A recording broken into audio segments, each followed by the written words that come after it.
नमस्कार दोस्तों, देश विदेश की हर बड़ी खबर के साथ मैं मनदीप आपका स्वागत करती हूँ 7 कलर्स टीवी में। तो आइए फिर जानते हैं आज की कुछ ब्रेकिंग न्यूज। जीत के बाद बोर आए पाकिस्तानी, कराची में जश्न के दौरान 12 लोगों को लगी गोली। मंच पर पहुंचते ही अमित शाह ने सबसे पहले हटवाया बुलेट प्रूफ शीशा। सूडान में तख्ता पलट, प्रधानमंत्री नजरबंद। आम जनता को झटका, त्योहारी सीजन में खाद्य तेल हुए महंगे। सपा और टीएमसी के बाद अब बिहार में आरजेडी के कांग्रेस की खींचतान। वीरों की सीधी बात, दिवाली के लिए ही क्यों है बैन का ढोंग। जियो फोन नेक्स्ट के फीचर्स से उठाएं पर्दा। दुनिया के सबसे सस्ते एंड्रॉइड स्मार्टफोन्स में 13 मेगापिक्सल कैमरा मिलेगा। जैगुआर से घूमकर कोठी बंगलों में चोरी करने वाला शातिर चोर गिरफ्तार। नवाब मलिक को वानखेड़े की 2 टूक, मुझे वर्दी राष्ट्रपति से मिली, इससे उतार पाना किसी के बस का नहीं। और अब खबरें विस्तार से। जीत के बाद बोर आए पाकिस्तानी, कराची में जश्न के दौरान 12 लोगों को लगी गोली। T20 वर्ल्ड कप में भारत के खिलाफ मिली जीत के जश्न में पाकिस्तानियों ने जमकर हुड़दंग मचाया। रविवार रात इस्लामाबाद, कराची, रावलपिंडी और क्वेटा जैसे बड़े शहरों में हजारों की भीड़ सड़कों पर उतर आई। इस दौरान बड़ी संख्या में लोगों ने हवाई फायरिंग कर अपनी खुशी का इजहार किया। इमरान सरकार के मंत्री जहां एक तरफ इस जीत पर जहर उगल रहे हैं, तो वहीं अकेले कराची में अलग अलग जगह हुई हवाई फायरिंग में 12 लोगों को गोली लगने की खबर आई है। पुलिस के मुताबिक जिनको गोली लगी है उनमें से एक सब इंस्पेक्टर भी शामिल है। कराची पुलिस ने बताया कि जश्न मनाने के दौरान शहर के अलग अलग हिस्सों में फायरिंग की गई। इस दौरान अज्ञात लोगों की फायरिंग में एक सब इंस्पेक्टर सहित 12 लोग घायल हो गए। कराची के औरंगी टाउन सेक्टर 4 और 4 के चौरांगी में गोलियों से 2 लोग घायल हो गए। पुलिस ने कहा कि गुलशने इनकलाब में हवाई फायरिंग में शामिल लोगों के खिलाफ एक ऑपरेशन के दौरान एक सब इंस्पेक्टर को भी गोली लग गई।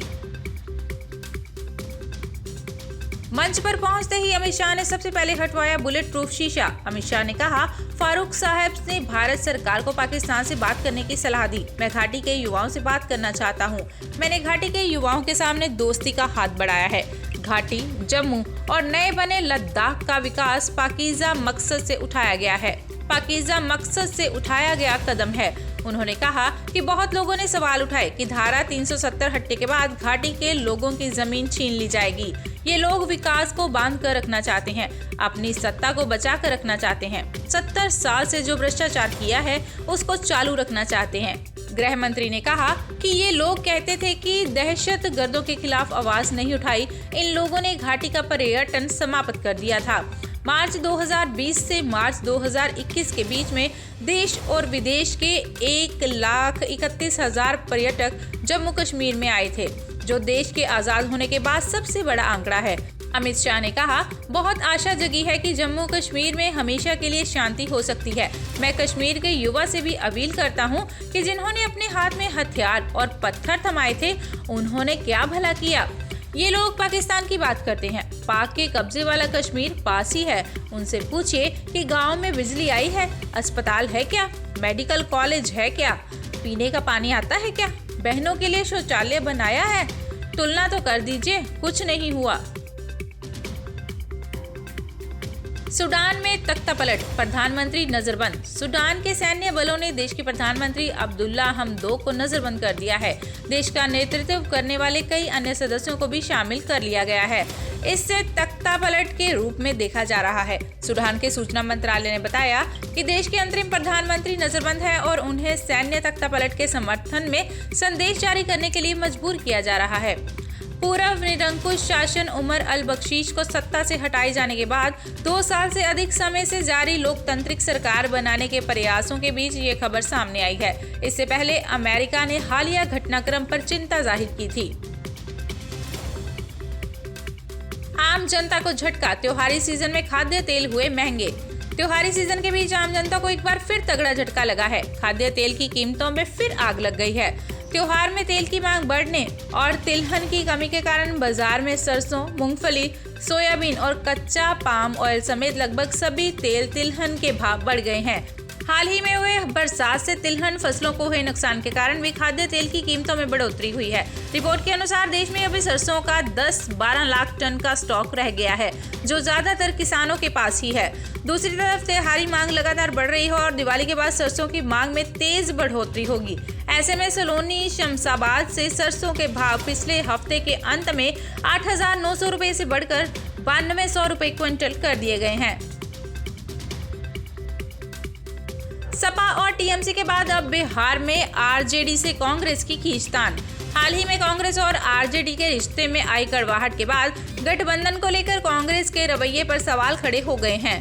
तृणमूल कांग्रेस यानी टीएमसी और सपा से कांग्रेस के रिश्ते पहले से ही खराब हैं। सवाल ये है कि एक के बाद एक सहयोगियों से खराब होते रिश्ते के बीच 2024 में मोदी से कैसे मुकाबला करेगी कांग्रेस।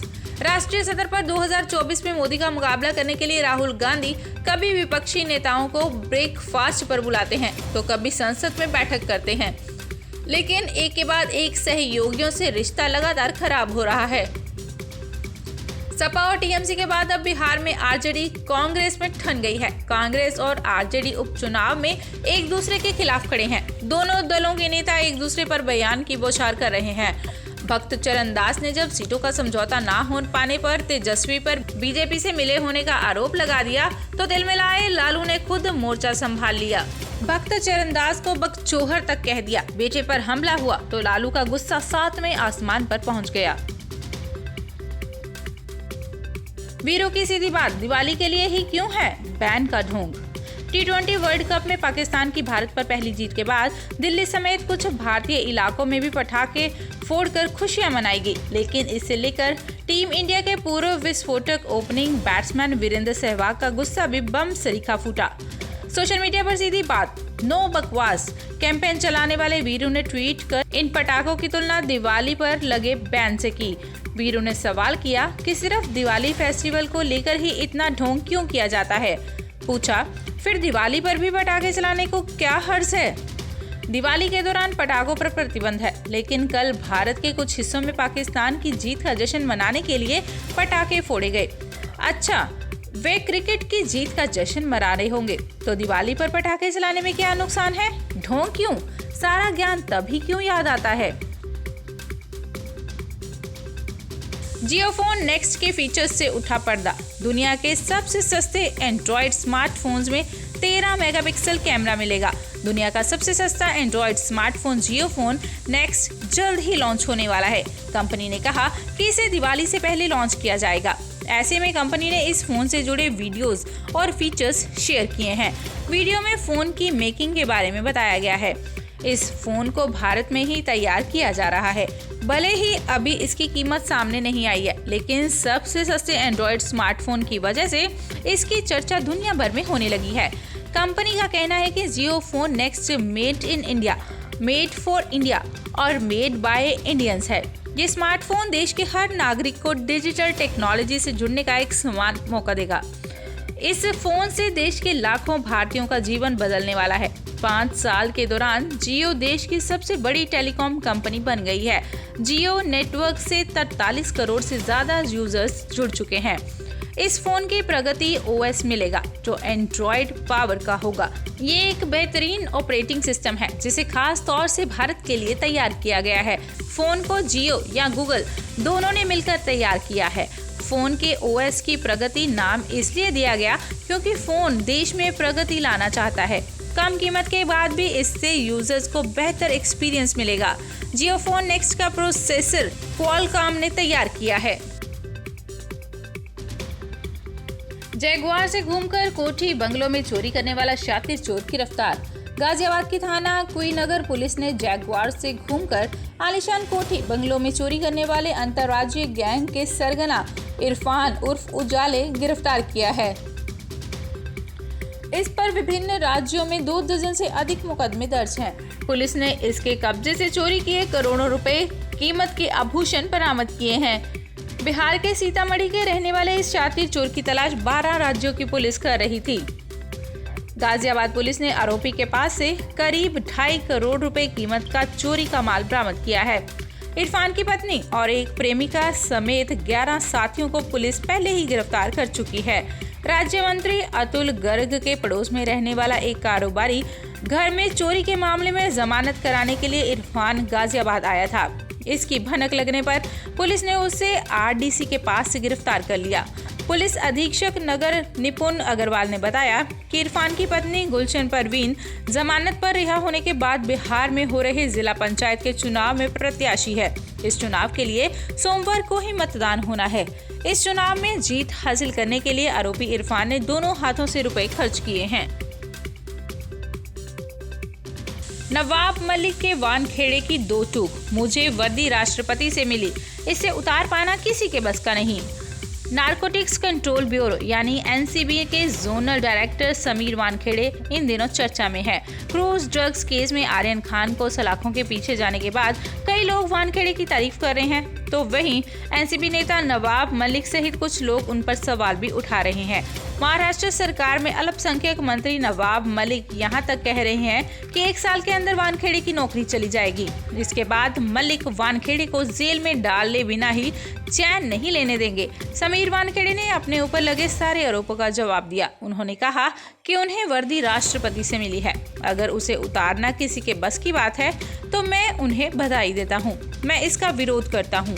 मेरे काम के तौर तरीके पर सवाल उठाने की छूट है, लेकिन मेरे और मेरे परिवार पर व्यक्तिगत आरोप लगाया जा रहा है, ये गलत है।